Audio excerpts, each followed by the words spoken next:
morning, or depending when you're watching this, good afternoon, good evening, or good night. My name is Ross, and as always told, out of Voice of Radio.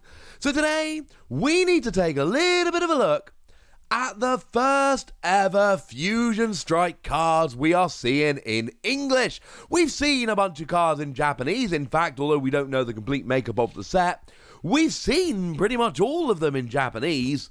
We think, we don't actually know. But of course, we generally see them in Japanese before we see them in English. Well, what we've got today is the first reveal of English cards, and I, for one, am rather delighted indeed. And of course, it's going to give you a little bit of an insight into the set, and it's going to show you, well, what some of the cards look like in English. So, what have we actually got? Well, these are shown off on the Pokemon website, and of course the first one we've got is Mew VMAX. Now, we all know there's an alternate art of the Mew VMAX. Unfortunately, that one has not been shown off, which is a little bit sad, but I'm sure we'll get over it. But the point is, it's a beautiful card. And let's face it, right, it's the Mew set. I think that's fair to say. The most sought after card is going to be Mew. The most expensive card is going to be Mew. It's going to be basically a little bit of a Mew party. And I'll tell you what, I still don't think, as it stands at the moment, we have got the cards we need to really take advantage of Mew as a Pokemon. But firstly, could be wrong. Secondly, would very, very much like to be wrong. Mew, of course, does what Mew always does. It's got an attack that lets you copy other attacks. So Mew is built to be in a box. Mew is built to be a box deck. It's got an attack that for 2 colorless energy lets you copy the attack of any Fusion Strike Pokemon on your bench. And remember the rule, if it says you need the requisite energy, you need the requisite energy. If it doesn't say it, you don't need it. And oh looky, it doesn't say it here. So this is kind of awesome, and people are going to love Mew, and there's a good reason for it. The other VMAX they showed off was Boltund VMAX, and I am less of a fan of this one, I'll be honest with you. Also worth pointing out, Boltund VMAX does not have an alternate art. So that's a little bit sad, but I'm sure we will get over it. Boltund, of course, another one of the Pokemon that was featured on the booster pack artwork. So we knew it was coming, and I predicted we would have a new Boltund VMAX, and some people very rightly suggested that we don't have the cloud swirling around like Dynamax like we do for Mew. Absolutely sensible, but as we've seen, Pokemon don't print a second version of the same Pokemon as a V without then also giving us a VMAX to go along with it. And the funny thing is, it's basically just the VMAX version of the Boltund from Rebel Clash. It's got an attack that for 2 energy does 30 damage, plus 30 more for each lightning energy attached to all of your Pokemon, in the same way that Boltund V's Bolt Storm, and they are both called Bolt Storm, does 10 damage, plus 30 more for each lightning energy attached to all of your Pokemon. It literally just does 20 damage more and is otherwise the same. And then free energy 230, and to be fair, that 1-hit KOs V's, 2-hit KOs VMAXs, and I feel like I'm being mean to Boltund.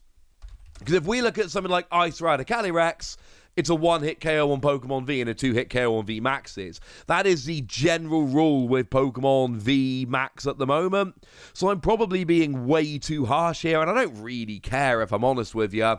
It's not my favourite card ever, but it's a new Boltund. People are going to love it. It is very, very cool indeed. And then we got shown the combination of Huntail and Gorebyss. It is interesting to note at this stage we probably should stop, because one of the things we now do have a look at is the set symbol for Fusion Strike, and it's blatantly Mew's tail. That is clearly and obviously Mew's tail swirling around. We saw that, something like Evolving Skies. Evolving Skies was a weird set, because Evolving Skies had the evolutions in, but it also had Rayquaza, so it was the EV set, but there was more to it than that. Fusion Strike is the Fusion Strike set, obviously. It's got all the fusion Pokemon in, but let's be super clear about this. It's the Mew set. Mew is the headliner here, and it's really not even particularly close. So having the set symbol blatantly be Mew's tail makes me very happy indeed. So to go back to Huntail and Gorebyss here, it is important to note these are just cards that came around in Fusion Arts over in Japan. So sometimes, we know that this is going to be the biggest set ever. We know that there are 264 regular cards plus secret rares. We don't know exactly how that's going to be made up. We'll get more onto that in a little bit. But we haven't been shown any cards that would give us hints. These are all just cards that have been brought over from Fusion Arts. And these are basically annoying Pokemon. So Huntail's ability says that your opponent's single strike Pokemon's attacks cost 1 colorless energy more. Ha! In your face single strike Pokemon. And Gorebyss says that your opponent's rapid strike Pokemon in play have no abilities. Ha! In your face rapid strike Pokemon. And as a really important side note here, remember that Inteleon is a rapid strike Pokemon. And that's important, because Inteleon is at the centre of many of the best decks around at the moment, dropping those extra damage counters, and Inteleon is played in a whole bunch of decks that are not rapid strike decks. So there's absolutely reason to believe that Gorebyss will be a cool little tech here, and this just works on the bench. For a while, we've had Jolteon that will turn off all water Pokemon's abilities, as long as you've got a memory capsule attached. It's not the same, ladies and gentlemen. It really isn't the same, because you've got to have the memory capsule, and even if you've got it, your opponent can just play something like a tool scrapper and just get rid of it, and then you're kind of back where you started. So I'm not a huge fan of that really at all. So, yeah, this is a better... If you're just going after Inteleon, this is a better way to go after it. I could see this seeing a bunch of play. If you're a kind of player who's got a deck and they really like the deck, they just really don't like going up against Inteleon, this is a really good answer for you. And the other one that got shown off is a card that I desperately want to like, but I don't know how good it's really going to be. It's Dragapult. The artwork is beyond phenomenal. We adore it. And what we've got here is 1 Psychic Energy, 30 damage for each of your Fusion Strike Pokemon in play. Well, Dragapult is a Fusion Strike Pokemon, so with 5 bench Pokemon that were all Fusion Strike, you're talking 180 damage. And look, 180 is enough to get a Crobat. Of course, we know now Darkness Pokemon no longer resist Psychic, which is a handy bonus, otherwise, gutted. Or Crobat really is a poison Pokemon anyway. Doesn't matter anyway, we're good. And then you'll get Krigatune, which is kind of lovely, but you're still below what you really need. 220 is the number. When you're going after Pokemon V, 220 is the number. 180 is good for your smaller support Pokemon V, but not generally. Love that it's a single energy, love the amount of damage you can do. It's a stage 2 that doesn't one-hit KO Pokemon Vs, and I honestly think that's going to be reason enough not to play it. Which is sad, because I love Dragapult as a Pokemon, the artwork's adorable, and I love the concept of the card. It is just a little bit sad that we don't have confirmation. Because you see, and I've made this point before, Fusion Strike is really just Fusion Arts in Japan. But Fusion Arts is like 100 cards, not 268. So essentially what they're having to do here is bring in a whole bunch of stuff from elsewhere. And some of this we know with a fair degree of certainty. We know that a bunch of cards were cut from Evolving Skies and a bunch of cards were cut from Chilling Reign. And we know that all of those are therefore just going to be brought in. This is fine, it's completely not controversial. Similarly, we know we've had confirmation that the Gengar and Inteleon VMAX decks are going to have their cards brought over. That has also been confirmed. But then we've got things like the Family Deck 2. Now, we know that the Family Deck 1 was essentially just brought over as the Battle Academy. And we're expecting, incidentally, that to be the same kind of thing as well. We are expecting a Battle Academy 2, which is basically the Family Deck 2. This is all fine and dandy.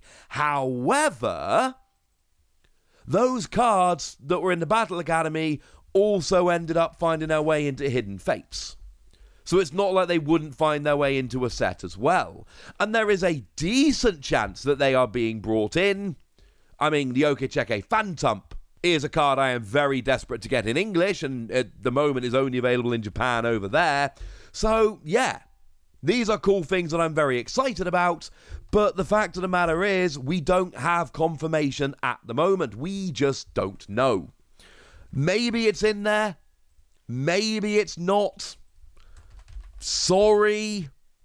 Again, would absolutely love to give you a bit more information there. The fact of the matter is, we don't have any information. What would be lovely is if we actually got a card revealed, which was from the family decks, like, for instance, the Phantump, at which stage we could go, oh, well, now we know. Now we've got that confirmation.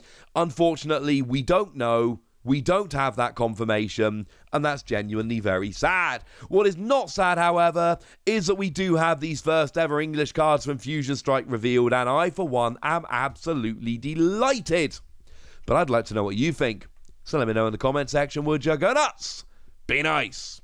And then make sure you like this video, subscribe to this channel, follow me on Twitter at TheWasi, and Twitch for some live action at twitch.tv/PTCG Radio.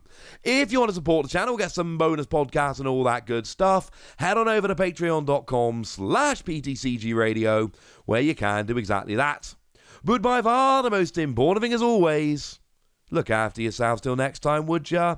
Thank you very much for watching. My name's Ross, and you've been watching PTCG Radio.